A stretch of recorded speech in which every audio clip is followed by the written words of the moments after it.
কারো পিআর বোঝাবুঝির মধ্যে সংস্কার আটকে থাকবে না।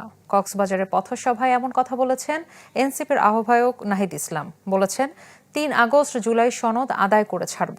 দুপুর ১টায় কক্সবাজার শহরের বাস টার্মিনাল থেকে শুরু হয় পদযাত্রা।